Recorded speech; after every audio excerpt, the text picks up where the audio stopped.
السلام علیکم ورحمۃ اللہ وبرکاتہ۔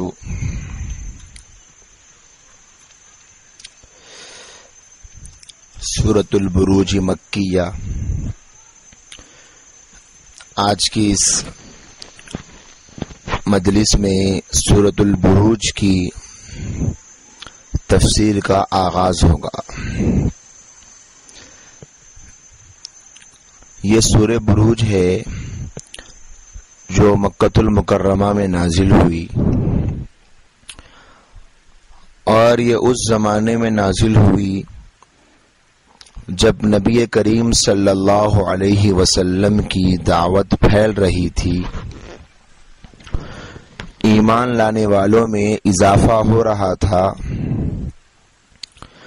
اللہ کے نبی صلی اللہ علیہ وسلم کے ماننے والوں کی تعداد آئے دن بڑھتی جا رہی تھی، لیکن کفار مکہ اور خاص طور پر قریش مکہ مسلمانوں کو طرح طرح کی اذیتیں پہنچا رہے تھے اور مسلمانوں پر مختلف قسم کے ظلم ڈھائے جا رہے تھے۔ جس طریقے سے مسلمانوں کو ایمان سے ہٹانے کی کوشش کی جا سکتی تھی، وہ تمام کوششیں، وہ تمام حربے استعمال کیے جا رہے تھے۔ غرض اس وقت مسلمانوں کی عزیمت کا، استقامت کا بہت بڑا امتحان تھا کہ وہ ان مظالم کے آگے، ان تکلیفوں کے آگے، ان کیے جانے والے ہولناک اور خوفناک ظلم کے آگے اپنے ایمان کی حفاظت کیسے کریں گے اور اپنے ایمان پر استقامت کے ساتھ کیسے رہ پائیں گے۔ قربان جائیں حضرات صحابہ کرام رضوان اللہ تعالی علیہم اجمعین کے ایمان پر کہ انہوں نے بڑی استقامت کا مظاہرہ کیا، اپنے ایمان کو بچانے کے لیے جان کی بازی لگانی پڑی تو جان کی بازی لگائی، چلچلاتی دھوپ میں لیٹنا پڑا تو اس کو بھی گوارا کیا، جسم پر پتھروں کو رکھ دیا جاتا تو اس کو بھی گوارا کیا، کوڑے برسائے جاتے تو اس کو بھی گوارا کیا، آگ میں ڈھکیل دیا جاتا تو اس کو بھی گوارا کیا، مار کھاتے کھاتے آنکھوں کی بینائی چلی گئی تو اللہ کے بندیوں نے، حضرات صحابیات نے اس کو بھی گوارا کیا۔ کیسی کیسی قربانیاں اس زمانے میں ایمان کو بچانے کے لیے، ایمان کی حفاظت کے لیے حضرات صحابہ کرام رضوان اللہ تعالی علیہم اجمعین نے دی۔ تو یہ وہ دور تھا جب ایک طرف ظالموں کا ظلم سر چڑھ کر بول رہا تھا اور مسلمانوں کو اپنے ایمان کی وجہ سے، اپنے اسلام کی وجہ سے طرح طرح کی مصیبتوں سے دوچار ہونا پڑ رہا تھا۔ اسی ضمن میں جیسا کہ دستور ہے پروردگار عالم کا کہ یہ قرآن مجید نہ توریت کی طرح اکٹھا آئی، نہ انجیل کی طرح اکٹھی آئی، نہ زبور کی طرح عطا کی گئی، بلکہ یہ قرآن 23 سال کے عرصے میں جب جیسی ضرورت ہوتی اسی اعتبار سے پروردگار عالم اپنے محبوب نبی صلی اللہ علیہ وآلہ وسلم کے ذریعے سے نازل فرمایا کرتے تھے، امت تک پہنچاتے تھے۔ جبرائیل امین قرآن کو لے کر آتے اور نبی علیہ السلام امت کو قرآن سنایا کرتے تھے۔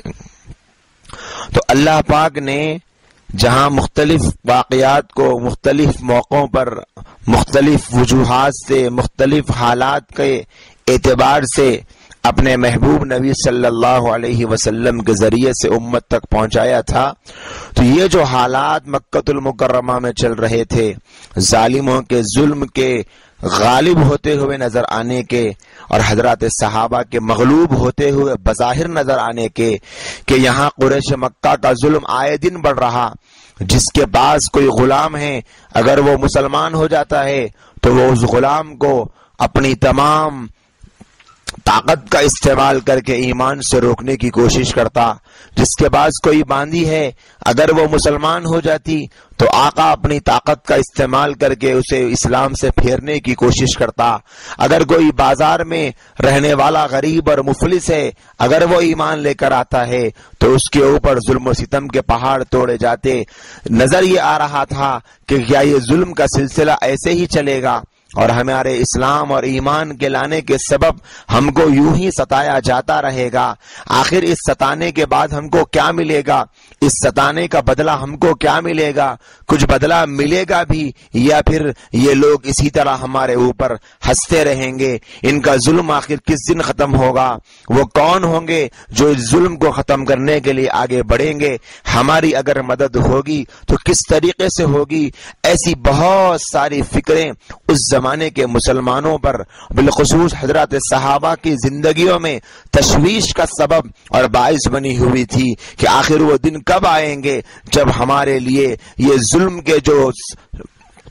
کوڑے برسائے جا رہے ہیں اس کا سلسلہ ختم ہوگا۔ تو اللہ پاک نے ان حالات میں حضرات صحابہ کے اطمینان کے لیے، حضرات صحابہ کے دل کی یقین کے لیے، حضرات صحابہ اور صحابیات کے استقامت میں اضافے کے لیے ایسا واقعہ سورۃ البروج میں بیان فرمایا جس میں ظالم کے مغلوب ہونے کا تذکرہ فرمایا اور دین کے غالب ہونے کا تذکرہ فرمایا کہ ایک دن آئے گا یہ جو ظالموں کا ظلم ہو رہا ہے یہ وہ ختم ہو جائے گا، اور تمہارے ایمان کی وجہ سے، تمہارے اسلام کی وجہ سے تم کو جو ستایا جا رہا،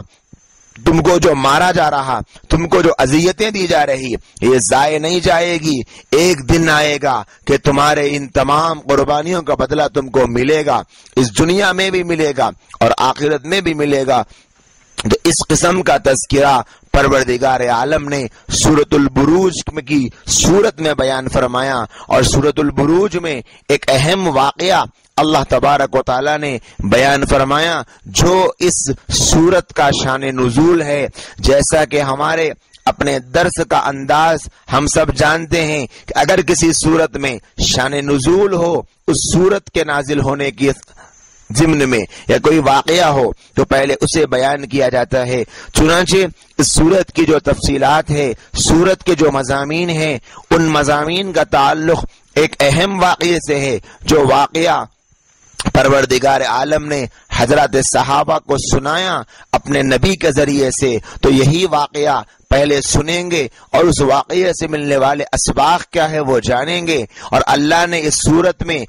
کیوں اس واقعے کو رکھا اور کیوں اس صورت کو نازل کیا وہ سب معلوم ہوگا۔ تو پھر اللہ تبارک و تعالیٰ نے قرآن مجید کی آیات سے جو میسج دیا ہے ہم کو وہ سمجھ میں آئے گا۔ چنانچہ واقعے کی تفصیل تو مسلم شریف کی ایک صحیح روایت میں موجود ہے، نبی کریم صلی اللہ علیہ وسلم سے یہ واقعہ منقول ہے، اور اس کے علاوہ اور بھی بہت ساری کتابوں میں روایات سے علماء نے نبی کریم صلی اللہ علیہ وسلم سے اس واقعے کو نقل فرمایا ہے۔ چنانچہ جہاں بہت سارے علماء نے اور بہت سارے مفسرین نے اس واقعے کو نقل کیا، اس واقعے کا خلاصہ آج ہم ہمارے اپنے اس درس میں سنیں گے تاکہ پتہ چلے اللہ تبارک و تعالی کیسے ظالموں کے ساتھ سلوک فرماتے ہیں اور کیسے ایمان والوں کی مدد فرماتے ہیں۔ چنانچہ نبی کریم صلی اللہ علیہ وسلم کی بعثت سے تقریباً 70 سال پہلے کا یہ واقعہ ہے۔ 70 سال پہلے اندازے کے اعتبار سے بتایا گیا،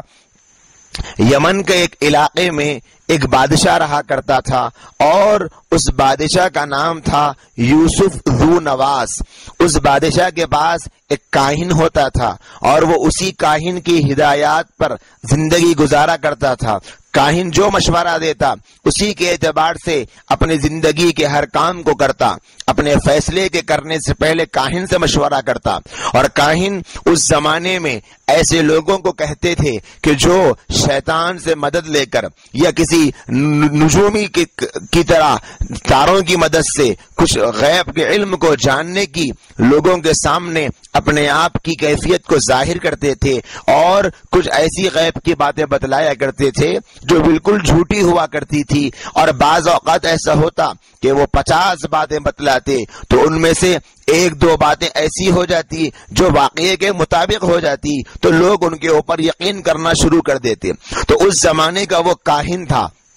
جو شیطان سے غیبی خبریں معلوم کرنے کا علم رکھتا تھا اور معلوم کر کے لوگوں کو بتلایا کرتا تھا۔ کچھ باتیں صحیح ہو جاتی تو لوگ اس کو صحیح سمجھتے تھے، حالانکہ اس کا غیب کے جاننے پہ کوئی قدرت نہیں ہوتی۔ جیسے آج بھی بہت سارے لوگ ہیں جو طوطے کے فال کے نکالنے پر یقین کرتے ہیں کہ طوطا ہماری قسمت کا فال بتا سکتا ہے، جوشی ہمارے قسمت کا فال بتا سکتا ہے، یوگی ہمارے قسمت کا فال بتا سکتا ہے۔ بہت سارے پنڈت سادھو ایسے لوگوں نے بنائے ہوئے ہیں کہ یہ ہمارے آنے والے فیوچر اور ہمارے مستقبل کے بارے میں بتلائیں گے۔ ایسے آج بھی بہت سارے لوگ ہیں، بڑے بڑے مالدار ہیں، جن کے ہاتھوں کے نیچے کوئی گریجویٹ اور کوئی بہت زیادہ پڑھے ہوئے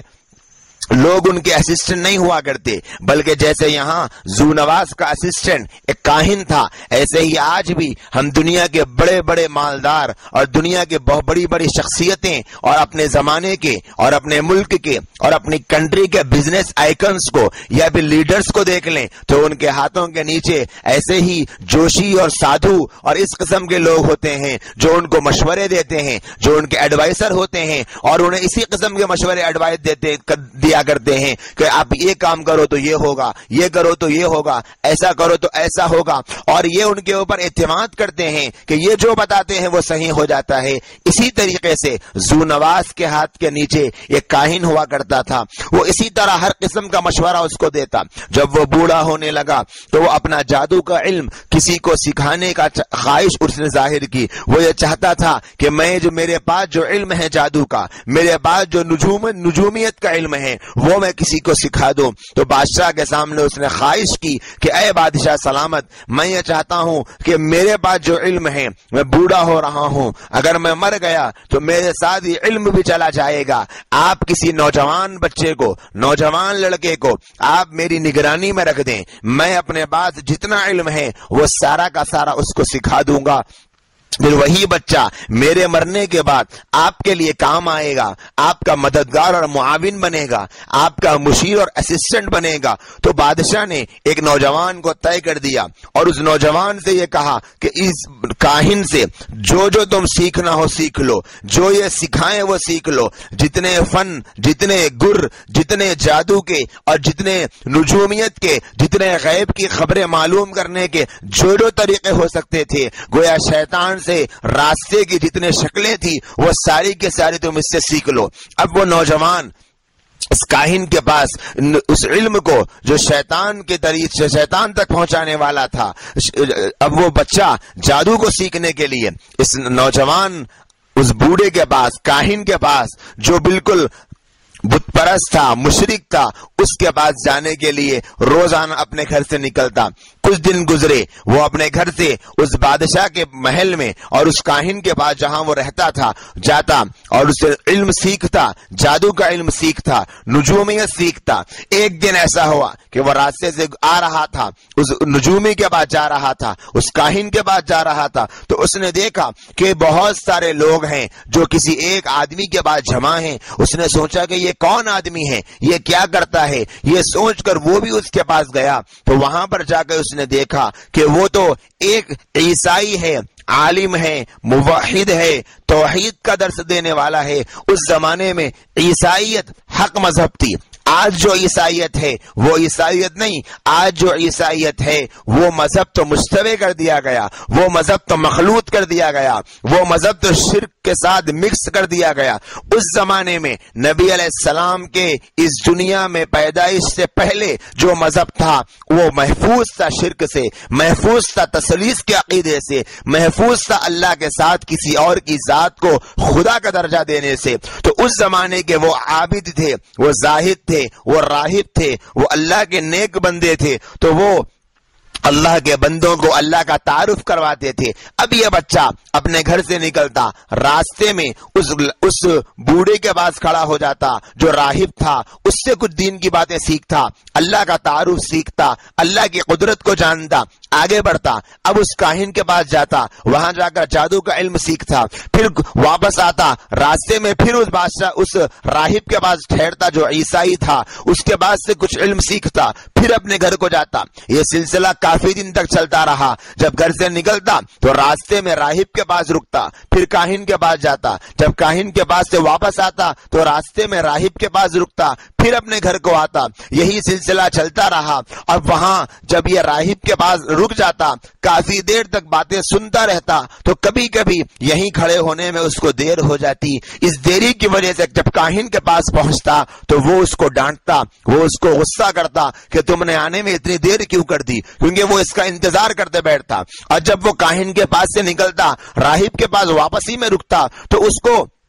کبھی دیر ہو جاتی گھر کو پہنچنے میں، تو وہاں گھر والے ڈانٹتے، گھر والے غصہ کرتے کہ تم اتنی دیر کہاں رہتے ہو۔ لیکن نہ گھر والوں کو پتا تھا کہ یہ درمیان میں ایک راہب کے پاس رک رہا، اور نہ کاہن کو پتا تھا کہ یہ راہب کے پاس میں رک رہا۔ اور لڑکے کو بھی ایک طرف راہب کی باتیں سنتا، دوسری طرف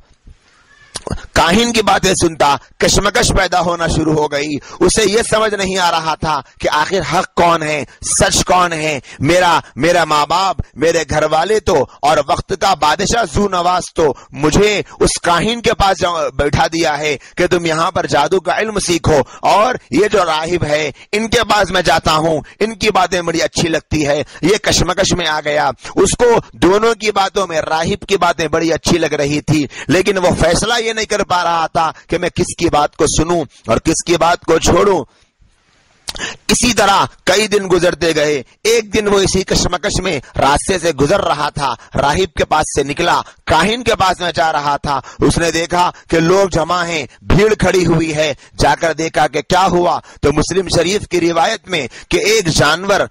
لوگوں کا راستہ روکے ہوا تھا، لوگ پریشان تھے کہ اس جانور کو کیسے وہاں سے ہٹایا جائے۔ بعض علماء نے کہا کہ وہ شیر تھا، اور وہ شیر کو دیکھ کر سب لوگ ڈر رہے تھے۔ اس نے سوچا، اللہ نے اس کے ذہن میں ایک تدبیر ڈالی۔ اس نے سوچا ابھی اچھا موقع ہے کہ میں اپنی کشمکش کو دور کر لوں کہ کون حق پر ہے اور کون باطل پر ہے معلوم کر لوں۔ اس نے ایک چھوٹا سا پتھر ہاتھ میں لیا اور اپنے آپ سے اپنے مولا کی طرف رجوع کر لیا، اور یہ کہا کہ اے اللہ، میں راہب کے پاس جاتا ہوں، وہ مجھے آپ کی وحدانیت کا درس دیتا ہے، میں کاہن کے پاس جاتا ہوں، وہ مجھے جادو کا علم سکھاتا ہے، دونوں میں حق کون ہے مجھے سمجھ میں نہیں آ رہا۔ میں اس پتھر سے اس شیر کو ماروں گا، اگر راہب کا دین سچا ہے اور توحید سچی ہے تو اس شیر کو اس پتھر سے ختم کر دے، اور اگر کاہن کا دین جھوٹا ہے تو اس شیر کو ختم نہ کر۔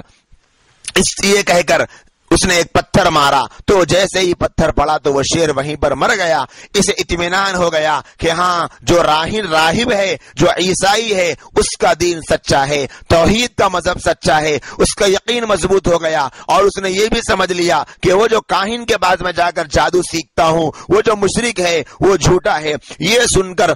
یہ سوچ کر اس نے اپنے آپ کے اندر یہ فیصلہ کر لیا کہ مجھے تو اب عیسائی اور راہب کی بات سننا ہے، اس کے علاوہ کسی کی بات نہیں سننا ہے۔ جیسے ہی یہاں پر شیر مرا، لوگوں میں بھگدڑ مچ گئی، لوگ آنا شروع ہو گئے۔ واقعہ آگ کی طرح پھیل گیا علاقے میں کہ کیا ہوا، کس نے مارا، کیسے مارا، کون ہے وہ۔ لوگوں نے معلوم کیا، لوگ آنا شروع ہو گئے۔ پوچھا کہ بھائی تم نے شیر کو کیسے مارا، اتنی طاقت تمہارے پاس کہاں سے آ گئی؟ کہنے لگا کہ میرے پاس تو کوئی طاقت نہیں ہے، میں نے اللہ سے دعا کی، اللہ نے اس شیر کو مارا، اللہ کی مدد آئی۔ اللہ کون ہے؟ تو اس نے تعارف کرایا، اللہ وہ ذات ہے، وحدانیت کا اس نے درس دیا، توحید کی گفتگو کی، بندوں کے سامنے اللہ کا تعارف کرایا۔ لوگ آ کر کہنے لگے اچھا، اگر تمہارا رب تمہاری مدد کرتا ہے تو میری بھی مدد کر دو۔ اب لوگ دعا کروانے آتے، ایک ایک آدمی آتا، دعا کرواتا چلا جاتا۔ اللہ نے یہ پہلی کرامت اس کے ہاتھوں سے شیر کے مرنے کی ظاہر کی تھی۔ اب ہوتے ہوتے بات پھیلتی گئی، یہاں تک کہ بادشاہ کا ذو نواز کا ایک مصاحب تھا، اس کا ایک ایک سیکورٹی تھا جو اس کے ہاتھ کے نیچے رہا کرتا تھا. ایک زمانے میں اس کی آنکھوں کی بینائی چلی گئی تھی تو اس نے اسے اپنے پاس سے ہٹا دیا تھا کہ تم اندھے ہو گئے, اب تم کیا کام کر سکتے. اس تک یہ بات پہنچی. وہ آیا اس نوجوان کے پاس اور کہنے لگا کہ دیکھو میرے آنکھوں کی بینائی چلی گئی, میں پریشان ہوں, آنکھوں کی بینائی کے جانے کی وجہ سے میری زندگی کا مسئلہ بگڑ چکا ہے, لہذا تم سب کے لیے دعا کرتے ہو, میرے لیے بھی دعا کر دو. نوجوان نے کہا کہ دیکھو میرے پاس دعا کرنے کے لیے تو موقع ہے, لیکن ایک شرط میں تمہارے لیے دعا کروں گا. پوچھا کیا شرط ہے؟ کہا کہ اگر تمہاری آنکھیں صحیح سلامت ہو گئی تو تم بھی مسلمان ہو جاؤ گے, تم بھی اسلام لا لو گے, تم بھی توحید کا کلمہ پڑھ لو گے. تو اس اندھے نے کہا ہاں بالکل میں توحید کا کلمہ پڑھ لوں گا اور پڑھنے پر مجھے کوئی اعتراض بھی نہیں ہے. تو جیسے ہی اس نے دعا کی کہ اے اللہ اس نابینا کی آنکھوں کی بینائی واپس لوٹا دے, تو اس نوجوان کی دعا سے, جس کا نام روایات میں اور لکھا ہے مفسرین عبداللہ بن تامر تھا, تو اس نے دعا کی. تو جیسے ہی دعا کی تو اس نابینا کی بینائی واپس آ گئی اور وہ جو اندھا تھا وہ اچھا ہو گیا. اب جیسے ہی اس کی آنکھوں کی بینائی واپس آ گئی تو یہ خبر کسی نہ کسی ذریعے سے اب اور پھیل گئی پورے علاقے میں کہ بھئی یہ بچہ تو ایسا ہے عبداللہ بن تامر کہ یہ جو چاہ رہا ہے کر رہا ہے, دعاؤں کی وجہ سے ایسے سے کام کر رہا. لوگوں کی بھیڑ جمع ہونی شروع ہو گئی اور پھیلتے پھیلتے اب لوگوں اس کے اوپر ایمان لانا شروع ہو گئے, لوگوں نے کلمہ پڑھنا شروع کر دیا, لوگوں نے توحید کا درس سننا شروع کر دیا, لوگ توحید پر آنا شروع ہو گئے. بادشاہ کو یہ خبر ہو گئی, بادشاہ نے معلوم کیا آخر یہ کون بچہ ہے, بلاؤ. جب اس کو بلایا گیا, اس نابینا کو بلایا گیا, وہ معلوم ہوا کہ وہی لڑکا ہے جس لڑکے کو میں نے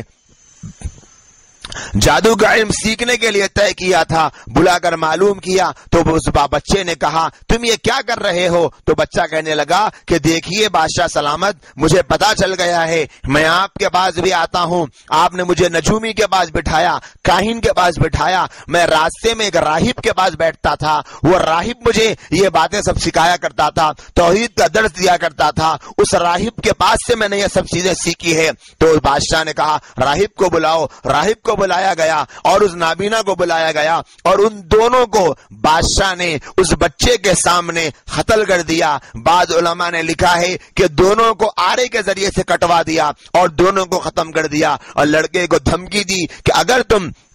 اپنے ایمان سے واپس نہیں لوٹو گے اور اگر تم جادو کا علم نہیں سیکھو گے, اگر تم توحید کو نہیں چھوڑو گے تو تمہارے ساتھ میں بہت خوفناک معاملہ کروں گا اور بہت خوفناک سزا دوں گا. اب دیکھیں تیسری کرامت اللہ نے یہ ظاہر کی اس نوجوان کے ہاتھوں سے. بادشاہ نے کہا کہ اس کو لے کر جاؤ, یہاں سے پکڑ کر لے جا کر ایک بڑی پہاڑی پہ لے جا کے اس کو پہاڑ سے ڈھکیل دو. اب کئی نوجوان فوجی افسر اور اس بادشاہ کی ٹیم نے, اس بادشاہ کی جو محکمے نے اس نوجوان کو اٹھایا اور پہاڑ پر لے کر گئے. اب وہاں جب لے گئے تو اس نوجوان نے دعا کی کہ اے اللہ میں بالکل کمزور ہوں, میں نے آپ کے اوپر ایمان لایا ہے, میں نے آپ کا کلمہ پڑھا ہے, میں نے آپ کی توحید کو قبول کیا ہے, اللہ آپ کی توحید اگر سچی ہے آپ میری حفاظت فرمائیے اور آپ ان سے میرا پیچھا چھٹائیے. جیسے ہی پہاڑ پر پہنچے تو پہاڑ میں ایک زلزلہ آیا اور سارے جتنے وہاں پر مرد آئے تھے اسے لے کر فوجی, وہ سب کے سب گر گئے اور مر گئے. وہ نوجوان بچ گیا. بادشاہ کو پتا چلا کہ کیا ہوا, نوجوان کیسے بچ گیا. لوگوں نے کہا کہ ہمیں نہیں پتا کیسے بچ گیا. لوگوں کو ان واقعات کا علم ہوتا جا رہا اور اس پر ایمان لانے والوں کا اضافہ ہوتا جا رہا. اللہ کی نصرتوں کو, اللہ کی مددوں کو دیکھ کر یہ تیسری کرامت تھی جو اللہ نے ظاہر کی. اب بادشاہ نے کہا کہ اس کو سمندر میں لے کر جاؤ اور کئی لوگوں کو بھیجا کہ اسے کشتی کے بیچ میں بٹھاؤ اور جب بھور کے درمیان کشتی پہنچ جائے, سمندر کے بیچوں بیچ چلے جائے تو اس نوجوان کو سمندر میں پھینک دینا اور وہاں پر اس کو ختم کر دینا. سارے بادشاہ کے افسران اسے لے کر گئے. اب جب سمندر میں پہنچے تو سمندر میں طغیانی آئی. نوجوان نے دعا کی, سمندر کے تھپیڑے اڑنا شروع ہو گئے اور اس ساری ٹیم کو جو بادشاہ نے بھیجا تھا اللہ نے سمندر میں ڈبو دیا اور نوجوان بچ کر واپس آ گیا. بادشاہ اور پریشان ہو گیا, لوگوں میں ہلچل مچنی شروع ہو گئی کہ بھئی یہ کیا ہو رہا ہے, یہ نوجوان مرتا ہی نہیں, اس نوجوان کے مرنے کا کوئی راز سمجھ میں نہیں آ رہا. تو بادشاہ نے پوچھا کہ کیا ہو گیا، تجھے مارتے ہیں تو تو مرتا کیوں نہیں ہے؟ اس نے کہا کہ تمہیں اگر مجھے مارنا ہے تو تم مجھ کو مارنے کی بس ایک ہی تدبیر ہے، اور تدبیر یہ ہے کہ تم سب سے پہلے جتنا علاقے کے لوگ ہیں سب کو ایک میدان میں جمع کرو، اس کے بعد میں تمہیں اپنی تدبیر بتاؤں گا۔ سارے علاقے کے لوگوں کو بادشاہ نے جمع کر دیا۔ اس نوجوان نے کہا کہ دیکھو یہ ایک تیر لو، اس تیر کو لے کر بسم اللہ رب الغلام کہنا، یہ کہہ کر کہ اس غلام کے رب کے نام سے ہم یہ تیر چلاتے ہیں، یہ کہہ کر تیر کو تم چھوڑنا، اگر یہ تیر مجھ کو لگ گیا تو اس سے میری موت واقع ہو جائے گی۔ اب سارا علاقے کے لوگ کھڑے ہیں، ہزاروں کا مجمع کھڑا ہوا ہے، اور ان تمام کے سامنے بادشاہ نے یہ عمل کروایا، اور جب تیر بسم اللہ رب الغلام کہہ کر چھوڑا گیا تو اس تیر کے لگتے ہی وہیں پر نوجوان شہید ہو گیا، اور وہیں پر اللہ کو پیارا ہو گیا۔ اس واقعات کو دیکھ کر جتنے لوگ وہاں پر کھڑے ہوئے تھے، ایک بہت بڑا مجمع اس واقعے کو دیکھ کر ایمان لے آیا کہ بھئی یہ تو ایسا نوجوان ہے کہ اس نوجوان کی موت کو دیکھو، کسی بھی کوشش کے کرنے سے یہ نہیں مر رہا تھا، لیکن اللہ کا نام لینے کے بعد جب تیر چھوڑا گیا تو یہ مر گیا۔ اس کے ایمان میں کوئی نہ کوئی تو طاقت ہے، یہ کوئی ایمان معمولی نہیں بلکہ یہ اللہ کی ذات پر ایمان ہے، یہ سچا ایمان ہے۔ شیطان پر جو ایمان لاتے ہیں وہ جھوٹا ہے۔ تو کتنے لوگ تھے جو بادشاہ سے رخ پھیر کر اللہ کی طرف متوجہ ہونا شروع ہو گئے، اللہ کی طرف لو لگانا شروع کر دیا۔ بادشاہ کو دیکھا نہیں گیا کہ ارے یہ نوجوان تو ایسا نکلا کہ اس نے مر کر بھی اپنے مذہب کو عام کر دیا، مر کر بھی اس کے مذہب کی تشہیر ہو گئی، اب تو لوگ ہزاروں کی تعداد میں ایمان لانا شروع کر دیے۔ تو بادشاہ نے حکم دیا کہ خندقیں کھودی جائے، خندقیں کھودی گئی، اس میں ایندھن ڈالا گیا، آگ بھڑکائی گئی۔ آگ بھڑکانے کے بعد جو ایمان لے کر آئے تھے اس نوجوان پر ایک ایک ایمان والے کو اس آگ میں ڈالا گیا، اس گلوں میں ڈالا گیا، اس ایندھن بھڑکانے کے بعد آگ میں زندہ جلایا گیا۔ ہزاروں کی تعداد میں لوگ ایسے تھے، بعض روایات میں آیا ہے کہ 12,000 لوگوں کو اس بادشاہ ذو نواس نے، جو یمن کا بادشاہ تھا، اس نے ایندھنوں میں ڈال کر، غاروں میں ڈال کر، خندقوں میں ڈال کر ان کو جلا ڈالا۔ اس طریقے سے اس نے اذیت ناک ان کو سزا دی، لیکن اللہ تبارک و تعالیٰ کی مدد ایمان والوں کے ساتھ ہوا کرتی ہے۔ اللہ نے یہ مدد فرمائی کہ جیسے ہی آگ میں اس بادشاہ نے ان مسلمانوں کو جو اس نوجوان پر ایمان لا چکے تھے، نوجوان کی دعوت کو قبول کر چکے تھے، جیسے ہی اس خندق میں ڈالا گیا تو اللہ نے ان کی روح قبض کر لی، تو گویا ان ظالموں نے ان مسلمانوں کے مردہ لاشوں کو خندقوں میں ڈالا، وہ زندہ نہیں تھے، ان خندقوں میں گرنے سے پہلے اللہ نے ان کی روح نکال لی، اللہ نے ان کو اپنے پاس بلا لیا، ان کے جسم کو کوئی تکلیف نہیں پہنچی۔ اور ہوا یہ کہ جب ان لوگوں نے مسلمانوں کو ڈال دیا خندقوں میں، تو خندقوں کے اطراف میں بیٹھ کر تماشا دیکھ رہے تھے کہ دیکھو وہ کیسے جل رہا، وہ کیسے جل رہا، اور پوچھتے جاتے کہ کیا ہوا، کیا تم ایمان چھوڑ دیتے ہو؟ وہ کہتے کہ نہیں ہم ایمان نہیں چھوڑتے۔ مسلم شریف کی روایت ہے کوئی بندہ ایسا نہیں تھا جس نے ایمان سے اپنے آپ کو لوٹا لیا، لیکن ایک عورت کا نمبر آیا، اس کے ہاتھ میں بالکل معصوم سا بچہ تھا۔ جب اس کے بچے کو اس کے ہاتھ سے لینے کے لیے لوگ آگے بڑھے، اس نے سوچا اگر میں ایمان سے رجوع ہو جاؤں، ایمان سے پھر جاؤں، اور میں زبان سے کہہ دوں کہ میں اس بچے کے اوپر ایمان نہیں لاتی، تو یہ میرا بچے کی جان بچ جائے گی، میرے بچے کو، اس معصوم سے پھول کو آگ میں نہیں ڈالا جائے گا۔ لیکن جیسے اس بچے کو لیا گیا اور آگ میں ڈالا جا رہا تھا، اور ماں یہ سوچ رہی تھی، اللہ نے اس بچے کو بولنے کی طاقت دی، اور وہ معصوم سا گود کا بچہ یہ کہنے لگا، امی جان صبر کر لو، پریشان مت ہونا، انک علی الحق، انک علی الحق، آپ حق پر ہیں، یہ دین حق ہے۔ اللہ نے اس بچے سے بولنے لگوایا، اس کی ماں کو اطمینان ہوا اور اس کو بھی ڈال دیا گیا۔ جب وہ سارے لوگ بیٹھ کر تماشائی بنے ہوئے تھے اور وہ دیکھ رہے تھے، تو اللہ پاک نے ان مظلوموں کو، ان ایمان والوں کو، ان صاحب توحید لوگوں کو تو محفوظ کر لیا۔ 12,000 کی تعداد کو اللہ نے اپنے پاس بلا کر ان کے جسموں کو تک آنکھ کو چھونے نہیں دیا، لیکن یہ جو ظالم بیٹھے ہوئے تھے، یہ جو غرا رہے تھے، یہ جو اکڑ رہے تھے، جو اپنے ظلم کے بلبوتے میں بڑے نازاں و فرحاں تھے، بڑے خوش تھے کہ ہم نے آج ان ایمان والوں کو ٹھکانے لگا دیا، ان کو ہم نے جلا دیا، ان کو خندقوں میں ڈال دیا تو روایات میں آتا ہے کہ وہ آگ جو خندقوں میں جل رہی تھی وہ آگ کے شعلے بھڑکنا شروع ہوئے, اوپر اٹھنا شروع ہوئے, اور اٹھتے اٹھتے آگ خندقوں کے باہر آ گئی, اور خندقوں کے باہر آتے آتے آگ پھیلنی شروع ہو گئی, اور پھیل کر جتنے لوگ وہاں بادشاہ کے ساتھی بیٹھے ہوئے تھے ان تمام کو جلا ڈالا. اور وہ آگ آگے بڑھتی جا رہی تھی, بادشاہ جہاں بیٹھا تھا وہاں تک پہنچی. بادشاہ اٹھ کر بھاگنا شروع کیا لیکن آگ نے پیچھا نہیں چھوڑا. بھاگتے بھاگتے آگے ایک سمندر آیا, اس سمندر میں ڈوب کر بادشاہ کی بھی موت ہو گئی. لیکن اللہ نے ان ایمان والوں کی حفاظت کر کے بتلایا, اور یہ جو بادشاہ تھا اس بادشاہ کو اس کے ساتھیوں کو ظلم کی چکیوں میں پسنے کے قابل بنا ڈالا, اور ایمان والوں کو محفوظ کر کے اللہ تبارک و تعالیٰ نے اپنی طرف سے ایک عجیب و غریب واقعہ بنا کر دکھا ڈالا. محمد بن اسحاق کی روایت میں ہے, ابن کثیر فرماتے ہیں کہ یہ جو عبداللہ بن تامر یہ جو نوجوان گزرا ہے جس کے ایمان کا واقعہ اللہ تبارک و تعالیٰ نے قرآن کے سورۃ البروج میں اجمالی طور پہ اور نبی علیہ السلام نے احادیث میں تفصیلی طور پہ بیان فرمایا. حضرت عمر فاروق رضی اللہ تعالیٰ عنہ کے زمانے میں اس نوجوان کا جہاں پر مزار بنا ہوا ہے اس زمین کو کسی وجہ سے کھودنے کی نوبت پیش آئی تو لکھتے ہیں علماء کہ اس موقع پر جب اس زمین کو کسی وجہ سے کھول دیا گیا, کسی وجہ سے کھودی گئی زمین, تو یہ عبداللہ بن تامر اس زمین کے اس قبر کے حصے میں بڑے ہی آرام سے صحیح سلامت بیٹھے ہوئے تھے اور صحیح سالم تھے, اور جہاں ان کو تیر لگا تھا وہاں پر انہوں نے اپنا ہاتھ لگایا ہوا تھا. بعض نے کہا کہ کان پر تیر لگا تھا, تو جیسے ہی صحابی نے ان کے ہاتھ کو پکڑا اور ہاتھ ہٹایا تو وہاں سے خون نکلنا شروع ہوا. تو پھر انہوں نے ہاتھ لگا دیا اور ان کے ہاتھ میں ایک انگوٹی تھی اور اس انگوٹی میں اللہ ربی لکھا ہوا تھا. حضرت عمر کو فوری طور پہ اطلاع دی گئی کہ اے عمر فاروق اس قسم کا واقعہ عبداللہ بن تامر کا ان کے قبر کے ساتھ میں پیش آیا. تو عمر نے فرمایا فوراً ان کی قبر کو بند کر دیا جائے اور لوگوں کو یہ واقعہ نہ بتائیں تاکہ لوگوں میں کوئی تشویش پیدا نہ ہو. تو اس طریقے سے میرے بھائیوں اور بہنوں اللہ تبارک و تعالیٰ نے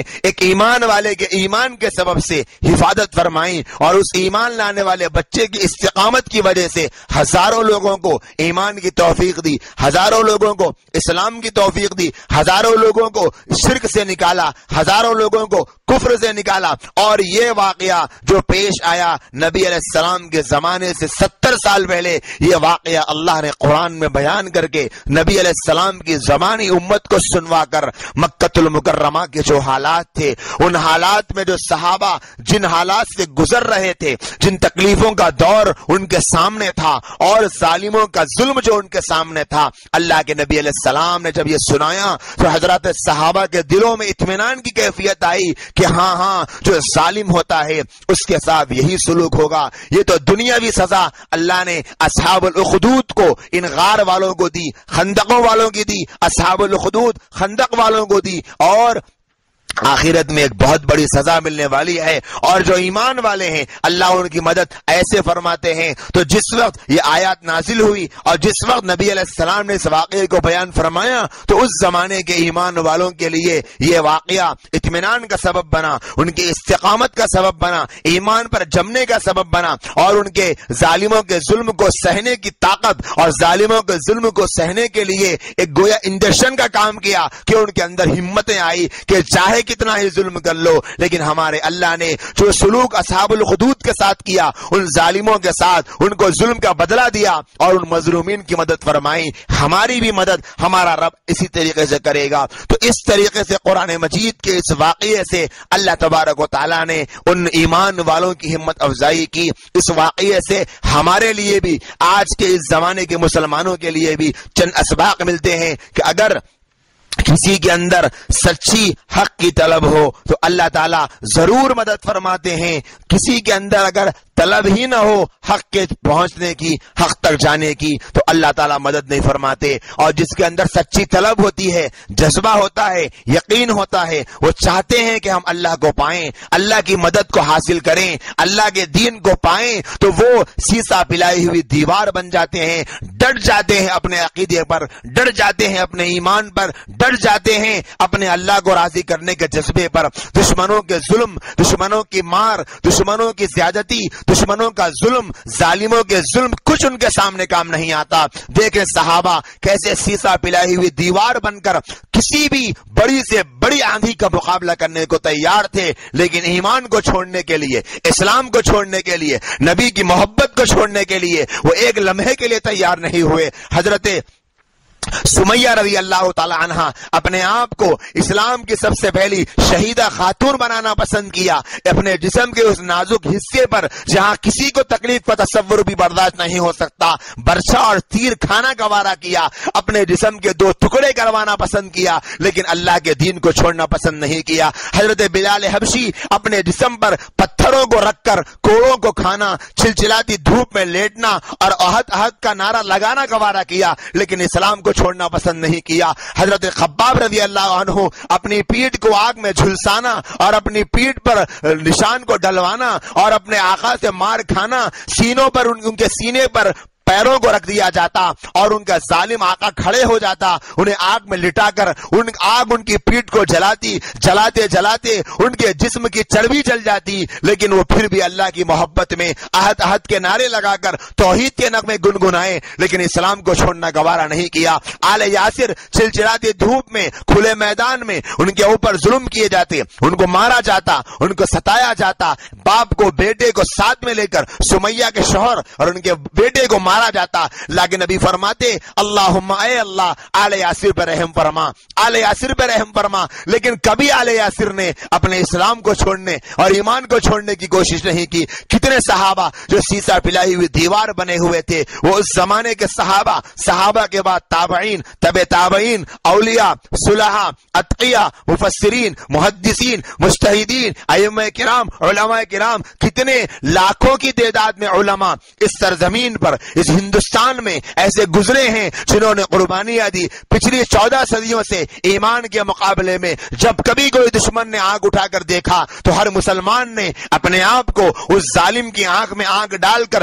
مقابلہ کرنے والا بہادر بنایا اور ڈر کر آنکھیں نیچی کر کے اپنے ایمان کا سودا کبھی نہیں کیا۔ اسی ہندوستان کی سرزمین پر مجدد الفسانی رحمت اللہ علیہ آئے تھے۔ اکبر کا دور ہے، دین الہی اس نے ایجاد کیا اور ایک نیا دین اسلام کے مقابلے میں، اسلام کے مقابلے میں ایک نیا مذہب، اسلام کے مقابلے میں ایک نیا دین بنایا جس کو بالکل کفریہ اور شرکیہ عقائد سے بھرپور کر دیا۔ نماز کا مذاق اڑایا گیا، داڑھی کا مذاق اڑایا گیا، جہاد کا مذاق اڑایا گیا، صحابہ کا مذاق اڑایا گیا، توہین اسلام کی گئی، توہین قرآن کی گئی، توہین دین کیا گیا، نبی علیہ السلام کی نعوذ باللہ شان میں گستاخیاں کی گئی، طرح طرح کی گندگیاں اسی ہی سرزمین پر کی گئی۔ لیکن جب بھی انہی جیالوں نے، اسلام کے چاہنے والوں نے، اسلام کے ان شیروں نے اپنے آپ کو اپنا خون جگر لگا کر مجدد الفسانی جیل میں گئے، لیکن انہوں نے دین اکبر کو برداشت نہیں کیا، اور وہ اکبر، دین اکبر جو بالکل پورے ہندوستان میں الہاد اور دہریت کا ڈنگا بجا چکا تھا، دین اکبر جو پورے ہندوستان کو گھیر چکا تھا اپنے کفریہ اور شرکیہ عقائد میں، صرف ایک بندے خدا کے اٹھنے کی وجہ سے، مجدد الفسانی کے اٹھنے کی وجہ سے اللہ نے ہندوستان کی قسمت کو چمکایا، اور وہ دین جو بالکل پورا اکبر نے برباد کر دیا تھا، اکبر نے تباہ کر دیا تھا، اس کو مجدد الفسانی نے پھر سے اسلاف کے نہج پر، اکابر کے نہج پر اس دین کو کھڑا کیا، اس دین کو شرک سے، بت پرستی سے، ہندوازم سے، عیسائیت سے، یہودیت سے اور اسلام دشمن طاقتوں کے عقائد سے پاک و صاف کیا، اور سب کرنے کے بعد میں آج یہ اسلام ہم کو نظر آ رہا ہے۔ پھر اسی کے بعد شاہ ولی اللہ محدث دہلوی رحمت اللہ علیہ نے آج سے 200 سال پہلے 12ویں صدی میں جب وہ تشریف لائے تھے تو انہوں نے وہ کارنامہ انجام دیا جو کارنامہ اس سے پہلے کسی نے انجام نہیں دیا تھا۔ ہندوستان میں ایمان کو بچانے کے لیے، ہندوستان میں اسلام کو بچانے کے لیے اکبر کے زمانے میں آج سے 450 سال پہلے مجدد الفسانی آئے تھے، 250 سال پہلے شاہ ولی اللہ محدث دہلوی آئے تھے، اور بالکل آج کی تاریخ سے 70 سال پہلے، 7 دہائیوں پہلے اسی سرزمین پر لاکھوں علماء کو درختوں پہ لٹکایا گیا تھا۔ ان کے ایمان کی وجہ سے، ان کے اسلام کی وجہ سے اس ہندوستان میں انگریز کا دبدبا تھا، انگریز کی توتی بول رہی تھی، اور اسلام دشمن طاقتیں اس ہندوستان پر قبضہ کرنے کے لیے، مسلمانوں کے ایمان کو لوٹنے کے لیے، مسلمانوں کے اسلام کو چھیننے کے لیے ہندوستان پر قبضہ کیے۔ تب بھی جب حالات آئے ایمان والوں پر تو کسی عالم نے اپنے آپ کو پیچھے نہیں ہٹایا. تاریخ گواہ ہے جب سورج طلوع ہوتا تھا تو سورج کے طلوع ہونے کے بعد جب نگاہیں کھلتی تھی تو درختوں پر علماء کے لاشیں لٹکتے ہوئے مسلمان دیکھتے تھے اور دیکھ کر تڑپ جاتے تھے. لاکھوں علماء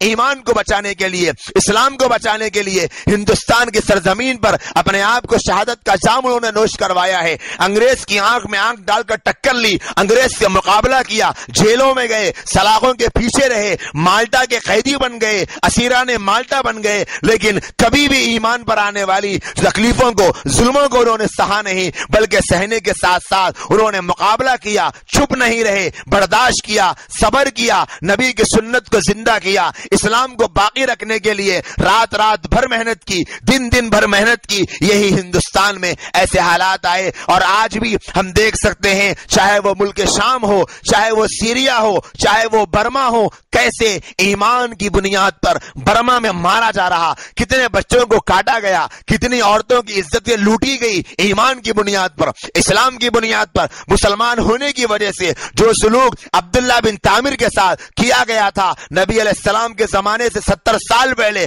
آج وہی سلوک برما میں مسلمانوں کے ساتھ کیا گیا. جو سلوک 70 سال پہلے نبی کے زمانے سے اس پر عبداللہ بن تامر پر ایمان لانے والی ان 12,000 مسلمانوں کی جماعت کے ساتھ کیا گیا, آج وہی سلوک ملک شام میں کیا جا رہا, فلسطین میں کیا جا رہا, سیریا میں کیا جا رہا, لیبیا میں کیا جا رہا, کہ وہی سلوک ہندوستان میں کیا گیا, وہی سلوک کئی ممالک میں کیا جا رہا. لیکن میرے بھائیوں اور بہنوں, یہ وہ مسلمان ہیں جو اپنے اسلاف کی تاریخ کو پکڑ کر دین حق کو پانا چاہتے ہیں. اللہ ان کی مدد کرتے جا رہا. ہزاروں آج تک کٹ گئے ملک شام میں, لیکن پھر بھی آج ان کا ایمان ہمارے ایمان سے کئی گنا مضبوط ہے. ہزاروں کٹ گئے برما میں, لیکن پھر بھی آج ان کا ایمان ہمارے ایمان سے مضبوط ہے. ہزاروں مر گئے فلسطین میں, لیکن پھر بھی ان کا ایمان ہمارے ایمان سے مضبوط ہے. آج بھی وہ دشمن کی آنکھ میں آنکھ ڈال کر مقابلہ کرنے کو تیار ہے, آج بھی وہ دشمن سے ٹکر لینے کو تیار ہے, اور اللہ ان کی مدد کر رہا ہے. جو حالات پچھلے زمانوں میں دنیا کے بیشتر ملکوں میں آئے اور جو حالات فلسطین میں, ملک شام میں, سیریا میں, لیبیا میں آئے تھے, آج وہی حالات ہندوستان میں آ رہے ہیں. ذرا غور کریں, جیسے عبداللہ بن تامر پر ایمان لانے والوں کو پکڑ کر مارا جا رہا تھا, ایمان چھوڑ دو ورنہ مار دیا جائے گا, ایمان چھوڑ دو ورنہ ختم کر دیا جائے گا, خندقیں کھول کے ان کو جلایا جا رہا تھا. آج ہندوستان میں راستے سے گزرنے والا مسلمان محفوظ نہیں, اسے پکڑ کر پوچھا جاتا ہے اگر وہ مسلمان ہے تو اسے مارا جا رہا, اسے جلایا جا رہا, اس کو کاٹا جا رہا, اس کے ساتھ زیادتی کی جا رہی. اگر مسلمان ہے تو اس کو پوری گینگز ایک ساتھ جمع ہو کر اس کو مار رہے, اس کو پیٹ رہے. تو آج ہندوستان میں بھی اسی ایمان کے اوپر حالات آ رہے ہیں, اور ہمیں وہی کرنا ہے جو ہمیں قرآن بتلاتا ہے, جو ہمیں حدیث بتلاتی ہے. حالات کتنے ہی کیوں نہ آئے, جب تک ایمان والا استقامت پہ جمع رہے گا اللہ مددیں اور نصرتیں فرمائیں گے. جیسے اللہ نے آج تک مددیں کی, جیسے اللہ نے آج تک نصرتیں کی, اور جیسے اللہ ملک شام میں, فلسطین میں, سیریا میں, لیبیا میں اپنی مددیں کر رہا ہے. ہندوستان میں بھی کئی ایسے نبی کے جھیالے ہیں, اسلام کے پروانے ہیں, جنہوں نے دشمنوں کی مار کھانا برداشت کیا. ان کو ٹارچر کیا گیا کہ کہو یہ کلمہ شرک ورنہ تم کو مارا جائے گا, کہو یہ کلمہ شرک ورنہ تم کو پیٹا جائے گا, کہو یہ کلمہ کفر ورنہ تم کو جلا دیا جائے گا. ان اللہ کے بندوں نے, اسلام کے جھیالوں نے اپنی زبان پر کلمہ شرک نہیں لایا, اپنے ایمان کا ثبوت دیا, اپنی جان آفری کے حوالے کر دی. تو میرے بھائیوں اور بہنوں, جو حق کی تلاش میں, سچی حق کی طلب میں ہوتا ہے, اللہ اس کی ضرور مدد فرماتے ہیں. تو یہ سبق ہم کو ملتا ہے اس واقعے سے. اور جس کو فکر نہیں ہوتی, طلب نہیں ہوتی, ان کا ایمان کوڑیوں کے دام میں بک رہا ہے. آج کتنے ایسے نوجوان گلف ممالک میں آپ جا کر دیکھ سکتے ہیں کہ وہاں کتنے نوجوان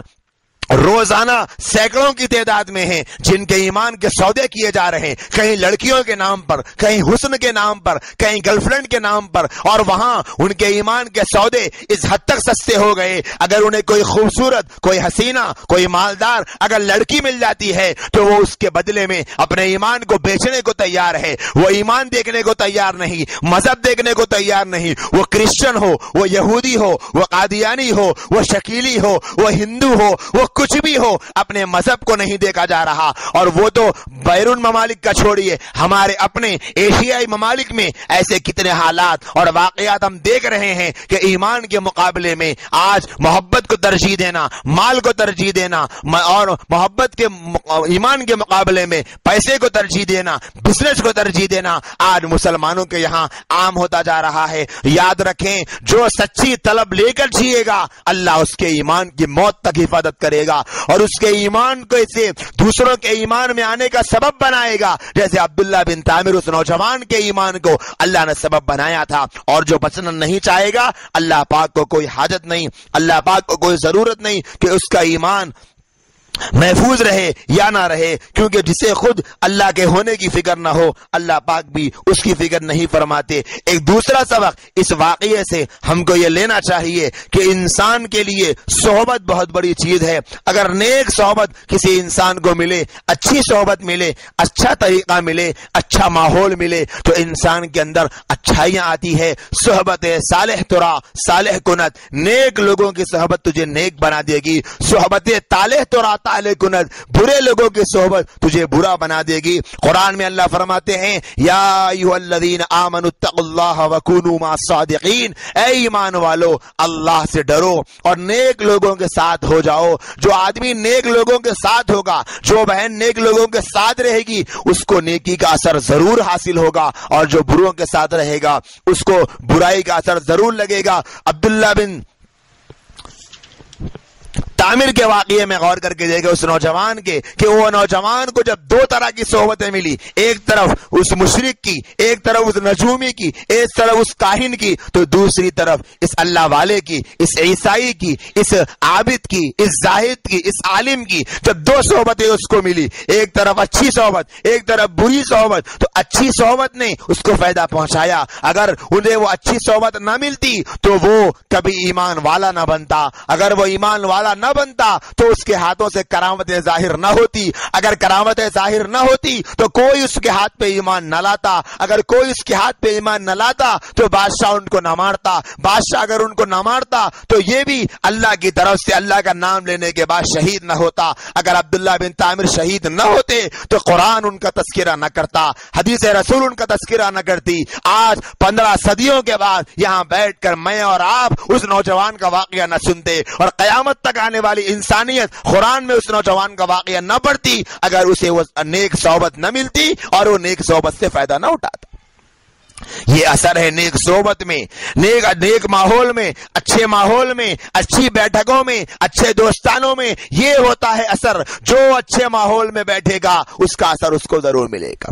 اسی لیے آج مسلمانوں کو چاہیے کہ اس واقعے سے سبق لیں کہ ہم اپنے آپ کو اچھے ماحول میں، اچھی جگہوں پر، اچھی مجلسوں میں، اچھی محفلوں میں، علماء کی مجلسوں میں بٹھانے کی کوشش کریں۔ آج ماحول اور دوستانہ اتنا خراب ہو گیا ہے کہ ان دوستانوں کی وجہ سے آج کا ماحول بہت بگڑ گیا، اور آج کی نسلیں بگڑتی جا رہی، آج کی نسلیں برباد ہوتی جا رہی۔ آج دوستانے خراب، ماحول خراب، بیٹھکیں خراب۔ ایک نوجوان اگر جواریوں میں بیٹھے گا تو وہ جواری بنے گا، شرابیوں میں بیٹھے گا شرابی بنے گا، بے نمازیوں میں بیٹھے گا بے نمازی بنے گا، سود خوروں میں بیٹھے گا سود خور بنے گا، رشوت خوروں میں بیٹھے گا رشوت خور بنے گا۔ ایک عورت غیبت کرنے والیوں میں بیٹھے گی تو غیبت کرنے والی بنے گی، جھوٹ بولنے والیوں میں بیٹھے گی جھوٹ بولنے والی بنے گی، اگر تانا دینے والوں کے ساتھ اٹھے گی بیٹھے گی تو ویسے ہی اس کے اندر بھی اثر آئے گا۔ اگر کوئی بچی اور شوہر کی بد زبان اور شوہر کی نافرمان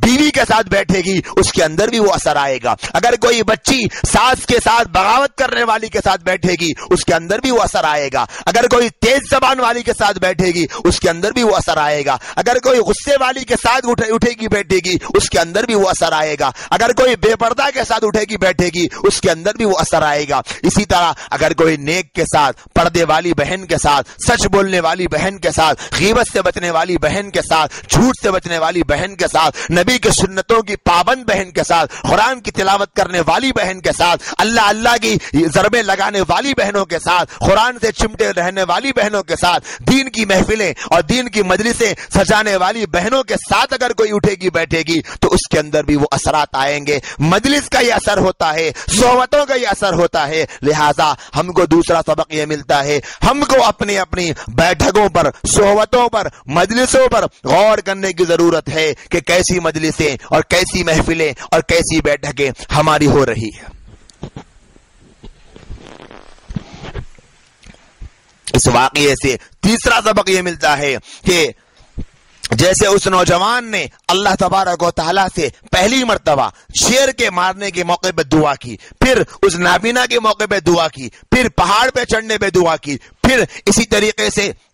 سمندر میں دعا کی، اور اسی طریقے سے اللہ کا نام لے کر تیر پھینکنے کی بات کہی. یہ ساری چیزیں یہ بتلاتی ہے کہ اگر کوئی بندہ خلوص کے ساتھ دعا کرے، اللہ کے لیے خالص کر کے دعا کرے، اللہ کے سامنے طلب سے دعا کرے، اللہ ضرور دعا قبول کرتے ہیں. اللہ ضرور دعا اس بندے کی قبول کرتے ہیں جو بندہ دعا کرے گا صراط مستقیم کی، ہدایت کی. جیسے اس نوجوان نے دعا کی تھی کہ اے اللہ، اگر